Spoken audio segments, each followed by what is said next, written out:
दोस्तों recently finance market के अंदर एक खबर बहुत तेज गति से फैल रही है और वो ये है कि यूएसए के अंदर अब रिसेशन आने वाला है।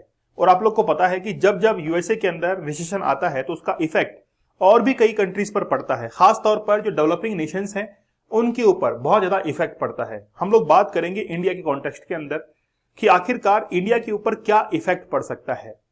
देखिए, रिसेशन का मीन्स होता है मंदी। मंदी का मीन्स ये है कि अगर आप चाहकर भी किसी चीज को परचेज नहीं कर पाते हैं। अब मंदी का मीन्स ये है कि आपके जेब में पैसा ही नहीं है कि उस प्रोडक्ट को हम लोग खरीद लें।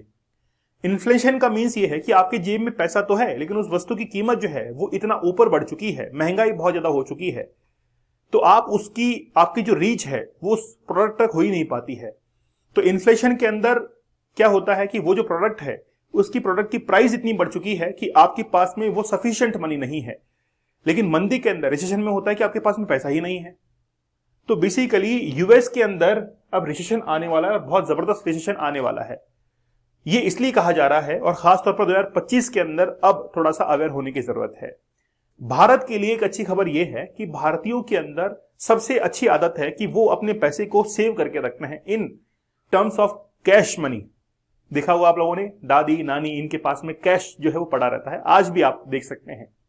जैसे हमारे घर के अंदर जो बुजुर्ग हैं वो आज भी ये जो मोबाइल से पेमेंट वगैरह करते हैं इनके ऊपर बिलीव नहीं करते हैं। वो कहते हैं कि यार कैश जो है वो होना ही चाहिए किसी भी कंडीशन के अंदर। और वो जितनी भी सैलरी मिलती है उसमें से वो सेविंग के लिए हमेशा सलाह देते हैं और वही सेविंग हमको कोविड-19 के टाइम पीरियड में हमको हेल्प करी। 2008 की जो मंदी थी उसके अंदर भी बहुत हेल्प किया था। इसलिए इंडिया के अंदर रिसेशन नहीं आया, पूरे विश्व में रिसेशन आया लेकिन इंडिया के अंदर नहीं आया। लेकिन एक बहुत बेहतरीन एक्सपर्ट है, उन्होंने कहा है कि अब इंडिया, यूएस और चाइना के अंदर रिसेशन आने वाला है। लेकिन भारत की तारीफ भी उन्होंने कर दी। तो रिसेंटली जेपी मॉर्गन, आप लोगों ने सुना होगा, जेपी मॉर्गन एक बैंक भी है यूएसए का। तो जेपी मॉर्गन सीईओ हैं, जेपी मॉर्गन के सीईओ हैं जिनका नाम है जैमी डायमंड। उन्होंने कहा है कि अब रिसेशन जो है वो आ सकता है। There is a lot of noise about recession, the US, Europe and slowing China. मतलब वो कह रहे हैं कि सबसे ज्यादा आएगा यूएस के अंदर, यूरोप के अंदर भी देखने को मिलेगा और काफी हद तक चाइना के अंदर भी देखने को मिलेगा। इंडिया की तारीफ कर दी इन्होंने कि भारत के अंदर ऐसा रिसेशन नहीं आएगा और भारत की इकोनॉमी जो है वो काफी अच्छी तरीके से ग्रो जो है वो कर पाएगी। आप लोग हमारे 100 डेज चैलेंज के साथ में जरूर जुड़िएगा। 100 एडवांस टेक्निक्स हम लोग बता रहे हैं ताकि आप लोग इस पोर्नोग्राफी के इस जंजाल से बाहर निकल सके। मैंने कल एक स्टोरी कवर की थी, आपको बताया था, रियल लाइफ स्टोरी मैं रोजाना कवर करता हूं। राजस्थान के दौसा की घटना है जिसमें एक पिता ने रात भर जो है वो पोर्नोग्राफी देखा और अपनी ही बच्ची के साथ में, उसने 14 साल की बच्ची के साथ में रेप किया। वो चारपाई पर उसके हाथ पैर बांध देता है, मुंह के अंदर कपड़ा ठूंस देता है, उसके बाद उसके साथ में रेप करता है। तो उस पिता ने कभी यानी अपनी बेटी को बेटी नहीं समझा और ऑब्जेक्टिफिकेशन उसने करना शुरू कर दिया, ऑब्जेक्टिफाई किया। तो यही हालात होते हैं जब आप लोग पोर्नोग्राफी को देखते हैं, आपका दिमाग जो है वो अनबैलेंस हो जाता है। इसीलिए मैं आप लोगों से कहता हूं कि ये जो पोर्नोग्राफी है इसके एडिक्शन को आप छोड़िए, हमारी हेल्प लीजिए इसके अंदर, हम आपको इससे बाहर निकालेंगे। चैलेंज कूपन कोड आप लोगों को यूज करना है। तो डेली सेशंस के अंदर हम लोग एक रियल लाइफ स्टोरी को कवर करते हैं, साथ में आपको एडवांस टेक्निक्स भी बताते हैं। साइकोलॉजिकली काफी इंपैक्ट वो टेक्निक होती है, इसकी मदद से आप लोग इस एडिक्शन से बाहर निकल सकते हैं। 100 दिन बहुत होते हैं। इसके साथ में आप लोग 175 डेज का भी हार्ड चैलेंज ले सकते हैं कि बोला सर नहीं, हम तो 100 की जगह 175 डेज का हार्ड चैलेंज लेंगे और इससे बाहर निकल के दिखाएंगे। जीके जीएस का एक बैच चल रहा है जिसमें पॉलिटी हमने कंप्लीट कर दी है, वर्ल्ड ज्योग्राफी चल चुकी है, ठीक है। अब इंडियन ज्योग्राफी उसमें शुरू होगी, वापस से इसका साइकिल शुरू हो जाएगा। जैसे पॉलिटी की है, फिर ज्योग्राफी करेंगे, फिर इकोनॉमी करेंगे, फिर हिस्ट्री करेंगे, फिर साइंस करेंगे, वापस से आपकी पॉलिटी शुरू हो जाएगी। तो वन डे एग्जाम में जीके जीएस प्रिपेयर करना चाहते हैं तो आप लोग जरूर इस बैच के साथ में जुड़िए। डेली 4 PM पर हमारी लाइव क्लास होती है, ठीक है। चलिए इस ग्राफ को आप देखिए। ये ग्राफ जो है वो 1960 से लेकर 2022 तक अमेरिका की इकोनॉमी को शो करता है। और अमेरिका की इकोनॉमी जब हम लोग जीरो से इसको शुरू करते हैं 1960 के अंदर, तब से ही हमने इस ग्राफ को प्लॉट किया है, ड्रॉ किया है और शुरुआत की कुछ सालों के अंदर ही ये अपनी ऊंचाई को यहां पर छू लेता है, लगभग 1962-63 के आसपास में। फिर यहां पर आप देखेंगे कि लगभग 1980s के अंदर जिस समय इंदिरा गांधी गई थी अमेरिका के अंदर, उस समय अमेरिका बड़ा बूम पर था, इसकी इकोनॉमी बड़ी जबरदस्त थी। हाँ, वो बात अलग है कि हमको गेहूं नहीं मिल पाया, लेकिन उसका जवाब जो है वो आज हम लोग दे रहे हैं। धीरे धीरे अब देखिए यहां पर एक रिसेशन भी आता है, इस तरफ देखिए नेगेटिव के अंदर, यहां पर यूएस की इकोनॉमी पहुंचती है, फिर कई बार जीरो लेवल तक भी आती है। लेकिन ये जो आप जबरदस्त छलांग इसके अंदर देख रहे हैं, ये देखिए आप लोग, ये 2010 की है। 2020 के अंदर भी ठीक वही हालात थे। तो 2008, 2008 और 2020 इस समय नेगेटिव के अंदर इनकी ग्रोथ रेट थी यूएसए की। फिर उसके बाद में अपने आप को संभाला और फिर वापस से इसने बूम किया 2021 के अंदर, 22 के अंदर, और आज हम लोग देखते हैं कि ये कहां पर पहुंच चुका है, वापस इसकी डाउनफॉल जो है आ रहा है। इसको थोड़ा सा हम लोग और इलेबोरेट करके देखते हैं। अगर 2016 के अंदर देखें तो एक सैचुरेशन लेवल था यहां पर इकोनॉमी के अंदर, लगभग 1.9% की ग्रोथ थी, थोड़ा सा बढ़ता है और यहां पर 2.1% की ग्रोथ आती है, वापस से नीचे की तरफ आता है और लगभग 2% के आसपास में आती है, और फिर वापस इसमें डाउनफॉल चला जाता है। ये चला जाता है -2.1%। और ये घटना कब की है? ये 2020 की है। उसके बाद में फिर से इन्होंने अपनी इकोनॉमी को संभाला, लेकिन वापस से अब वही डेक्लाइन जो है हमको देखने को मिल रहा है। और यही डेक्लाइन ये दर्शा रहा है कि अमेरिका के अंदर अब रिसेशन जो है वो आने वाला है। कुछ फोरकास्टिंग की तरफ हम लोग बढ़ते हैं। जैसे 2024 की हम लोग बात करते हैं, 2024 का जो एंडिंग है, क्वार्टर 4 जो है, उसमें 2025, 26, 27, 28, ये जो अगले 5 साल हैं, 4 साल हैं, इनके अंदर ये जो इकोनॉमी है, अब देखिए किस तरीके से वो डाउनफॉल पर जा रही है। ये जो ग्रीन लाइन आप लोग देख रहे हैं, ये तो एक्सपेक्टेड है कि ऐसे ही जानी चाहिए, है ना, ये तो ऐसी जानी चाहिए। लेकिन जो रिपोर्ट्स आ रही हैं उसकी, अगर उसकी बिहाफ पर हम लोग देखें तो ब्लैक लाइन जो आप लोग देख रहे हैं, ये काफी डाउनफॉल के अंदर जा रही है ना। यहां पर देखिए, तो इसको ही देखते हुए ये बताया जा रहा है कि अब इकोनॉमी जो है वो रिसेशन की तरफ बढ़ रही है, मंदी की तरफ बढ़ रही है, जब लोगों के जेब में पैसा ही नहीं होता है। 2008 के अंदर भी यही हुआ था। सुपरमार्केट जो थे अमेरिका के, यूएसए के, वो भरे पड़े थे, लेकिन वहां पर खरीदार नहीं थे। पूरे सुपरमार्केट्स के अंदर बहुत सारा सामान था, लेकिन डिमांड नहीं थी। तो ये डिमांड और सप्लाई का खेल ही तो है, डिमांड और सप्लाई का खेल है। तो demand is equal to supply. तो डिमांड हमेशा ज्यादा होनी चाहिए और उसके अकॉर्डिंग थोड़ी बहुत सप्लाई कम होती है तो ठीक है।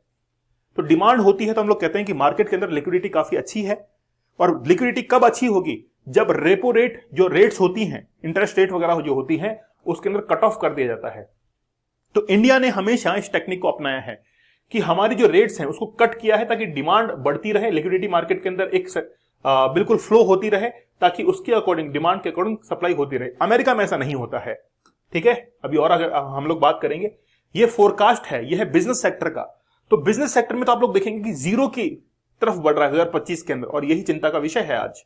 यही जो है वो आज टेंशन का विषय है कि बिजनेस सेक्टर जो है उसके अंदर 2025 में आज नेगेटिव ग्रोथ रेट जो है 2025 में देखने को मिल सकती है। और जेपी मॉर्गन इसी पॉइंट को पॉइंट आउट कर रहे हैं कि रिसेशन जो है वो यूएसए के अंदर आने वाला है और इसका इफेक्ट पड़ेगा इंटरनेशनल मार्केट के अंदर, खासतौर पर सर्विस सेक्टर जो है वो इससे काफी इंपैक्ट होने वाला है। तो शेयर मार्केट भी इससे लगभग 20% जो है वो क्या होने वाला है, डाउन होने वाला है। शेयर मार्केट के अंदर जितने भी शेयर के प्राइसेस हैं वो काफी ज्यादा डाउन होने वाले हैं। फिर फॉरेन ट्रेड की बात करें, अब देखिए फॉरेन ट्रेड जो है वो 2017 से अब अमेरिका का डाउन, माइनस में जाता जा रहा है। इधर देखिए फोरकास्टिंग में तो और भी, फोरकास्टिंग में अगर 2028 की बात करें तो ये -12% के आसपास जा रहा है। मतलब फॉरेन ट्रेड, अमेरिका जो है वो एक्सपोर्ट कम कर पा रहा है, इंपोर्ट ज्यादा कर रहा है। इसका मतलब यही है। तो धीरे धीरे यही चलता रहा तो फिर क्या हो जाएगा, रिसेशन जो है वो अमेरिका में आना तय है। अच्छा, अगर वो आगे बात कर रहे हैं स्टेटमेंट्स की, तो देखिए जियोपॉलिटिक्स की बात कर रहे हैं वो कि आखिरकार ये आया क्यों है। खास तौर पर यूक्रेन कॉन्फ्लिक्ट जो हुआ है वो यूक्रेन के अंदर हुआ है, यूक्रेन रशिया के बीच में। इससे ट्रेड काफी इफेक्ट हुआ है, खासतौर पर यूरोपियन ट्रेड, खासतौर पर रशिया जो ट्रेड करता था वो काफी इफेक्ट हुआ है। और अमेरिका भी जो एक्सपोर्ट करता था, उनमें से बहुत सारे कंट्रीज ऐसे हैं जो किसी और से अब ट्रेड करने लग गए। जैसे इंडिया की बात करें, इंडिया अगर जो यूएसए के साथ में ट्रेड करता था वो आज रशिया के साथ में भी कर रहा है। मिडिल ईस्ट में देखिए कितना अनबैलेंस की स्थिति है। आज इजराइल एक ऐसा देश बन चुका है जो किसी की तरफ भी जो है वो आज विश्वास नहीं कर रहा है। इजराइल किसी के ऊपर विश्वास करता ही नहीं है। यहां तक कि देखिए लेबनान के अंदर जो पेजर अटैक वगैरह हो रहे हैं, वॉकी टॉकी पर अटैक हो रहे हैं, वो कहां से आए थे? वो एशिया से आए हुए बताए जा रहे हैं। और वही वॉकी टॉकी और पेजर जो है वो और कई देशों में सप्लाई हुए हैं। हो सकता है कि वहां पर भी ब्लास्ट की घटनाएं हमको देखने को मिले। तो बेसिकली क्या है, मिडिल ईस्ट के अंदर और यूक्रेन के अंदर, यूक्रेन रशिया के बीच में ये जो जियोपॉलिटिक्स चल रही है, इसको लेकर भी काफी ज्यादा फाइनेंशियल मार्केट जो है वो हैम्पर कर सकता है। इंडिया की बात करें, इंडिया के लिए जेपी मॉर्गन क्या कह रहे हैं, I think you guys here have done A fabulous job at that. तो इंडिया के लिए वो बात करते हैं एडवांसमेंट की, इंडिया के लिए वो बात करते हैं कि Indian ambition to be become $7 trillion की इकोनॉमी जो है वो भारत बन जाएगी। अभी हम लोग $3.1 ट्रिलियन के ऊपर है। सबसे बड़ी इकोनॉमी यूएसए की है, फिर चाइना की है, ठीक है। हम लोग थर्ड लार्जेस्ट इकोनॉमी जो है वो बनने के लिए जा रहे हैं, लेकिन ये हम लोग सपना पूरा कर सकते हैं 2028 या 2030 के अंदर। ये सपना हमारा पूरा हो सकता है कि हम लोग $7 ट्रिलियन की इकोनॉमी जो है वहां तक पहुंच सकते हैं। लेकिन जेपी मॉर्गन की अगर हम लोग बात करें उस बैंक की, वो एक दिन के अंदर 10 ट्रिलियन जो डॉलर है उसको इधर उधर मूव कर देता है। इतना बड़ा बैंक है जेपी मॉर्गन। तो उनका ये कहना है कि भारत जो है वो एक ऐसी कंट्री में से है जिसकी सेविंग जो है वो बड़ी जबरदस्त है, और इसी के आधार पर वो कभी भी रिसेशन की चपेट में नहीं आएगा। In regards to the US economy, diamond retired is previous warnings, ठीक है, about the possibility of recession, stating that I do not take the chances of recession in the US off the table, ठीक है। तो US के अंदर क्या हो रही है, रिसेशन आने वाला है और कुछ समय के अंदर वहां पर 35% के आसपास में डिक्लाइन देखने को मिलेगा, और शेयर मार्केट जो है वो इससे काफी हैम्पर्ड होने वाला है। तो हमको अब इससे थोड़ा सा बचने की जरूरत है। इंडिया के लिए अच्छी खबर है कि हम लोग अपनी इकोनॉमी को एक सेविंग इकोनॉमी बनाकर चलते हैं, ठीक है। चलिए, आप लोग हमारे 100 डेज हार्ड चैलेंज के साथ में जरूर जुड़िएगा।